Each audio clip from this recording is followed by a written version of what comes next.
with it. Yesterday's Sky News poll shows One Nation support dipping 4 points after the coalition got a new leader, but your party is still just ahead of the Liberals, of the coalition really. At this rate, the coalition is desperately going to need to swap preferences with One Nation just to save many of its seats, and you will need that deal too, or you probably won't win a single lower house seat. Are you keen on a deal with the coalition to swap preferences? Well, let's see what happens as we approach that. I would say without a shadow of a doubt, both of us will require a preference deal of some sorts. We're not looking for ministerial positions. We're looking for outcomes in policy. We're looking for outcomes for both regional Australia. We've had the fight this week in health. We start making suggestions about getting a better health deal for people in the regions. Outrage from the AMA, outrage, how dare you have a doctor in a country town? We're seeing as we cogently go through, we've clearly enunciated and such things as removing Department of Climate Change and the Environment, how we could reduce the bureaucracy to put more money back in the till so we can cover other issues. And we've heard, even the big conference, whether it's called the Access Conference, wherever it was, with Peter Costello and everybody this week, they want better economic management and they've got to tighten the budget strings, but they never actually say how they're going to do it, which I find interesting as an accountant. If you didn't want fiscal prudence, what would you want? Fiscal imprudence. I don't think anybody vouches for that. There's got to be more of a fleshing out on their behalf of what their actual policies are. But nonetheless, we don't believe in socialism. We are the most right wing. We are happy to be conservative. We're not embarrassed about that. And if other people on the same political side want to talk with us, well, we're happy to talk with them. Well, you mentioned policies. One Nation says it wants income splitting for couples with at least one dependent child. So, you got, if one parent stays at home, the income of the other is split between them both, meaning, of course, they'll pay less tax. That would obviously cost a fortune. How much? Well, I'm not going to. We're going to get all these things modelled as we come in, but we have, and we're going through that process as the other parties do. We know the trick that's being played at the moment: get the papers to go out and ask for the exact numbers, and even though nobody else has got them, well, then we'll denigrate them for not having it. But we can tell you in the macro how it's going to happen. We're also looking for a streamlining of government, Andrew. We have, in some cases, 3 tiers of government all doing the same job: local health officer, state health department, federal health department. Now, there's got to be savings in there. And likewise, for so many other departments, there has to be a choice of who wants to take lead on this. And then they take lead. They have the right to allocate that money around as they see fit, but they also have to raise the money for it as well. And if they don't want to do it, give it to the other tier that wishes to do it. But in that streamlining and then actually getting rid of departments, I've just mentioned one, climate change, the environment.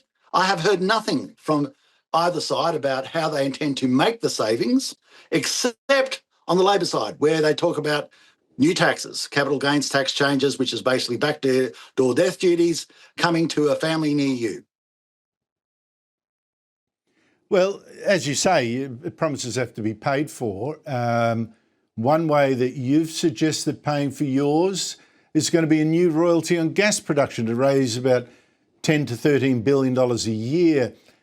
That money has got to come from some, the gas companies aren't going to dig into their savings for that. How much will that increase gas prices? Because they'll have to gouge that cash from somewhere. Well, there's also the capacity to offset this with opening up new gas fields. And I'm sure the mining companies that they have said they're very encouraged by that. The capacity, like for instance, in Victoria, there's an abundant amount of gas. It's just that they don't want to get hold of it. And there are other areas in so many states where we can increase the supply of gas. As we know, as we increase the supply, you put downward pressure on price. Yeah, but it's still, that's a lot of money from existing fields, I presume. I presume it isn't just new fields, a new production that's going to pay for it. How much will that increase gas prices? Because it's got to, doesn't it?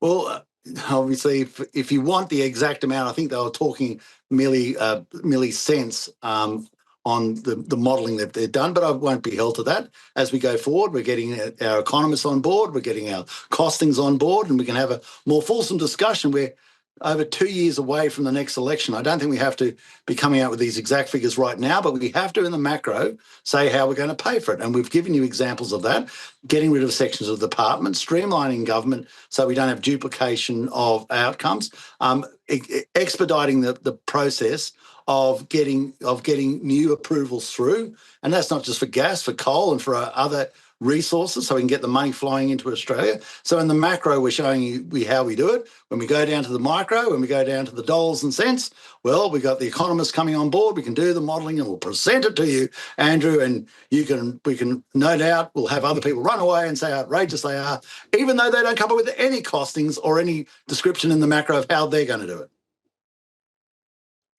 The Australian newspaper, Barnaby, says that you demanded Pauline Hanson stop the stunts like dressing in a hijab as a condition of you joining One Nation. What's the truth behind this report and the claims of your former colleagues about what you said? Did you discuss this with her? Please, no more stunts? What I love about this is there's obviously, and God bless them, I love them, but there's obviously an editorial direction at the Australian to try and help Angus Taylor out. I can understand that.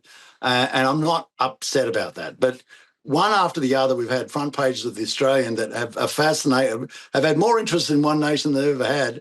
And you get the story of, do you think that? Is it true? Look, no. My moving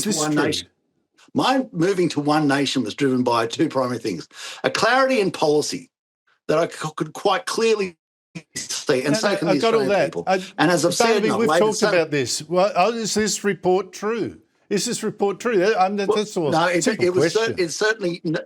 had no sway whatsoever in whether I joined One Nation. None.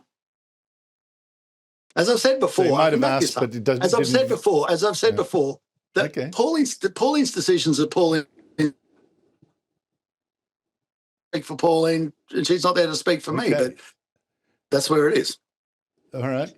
Sorry, you were breaking up there, Barnaby. I'm sorry to cut the conversation there, but thank you so much for your time.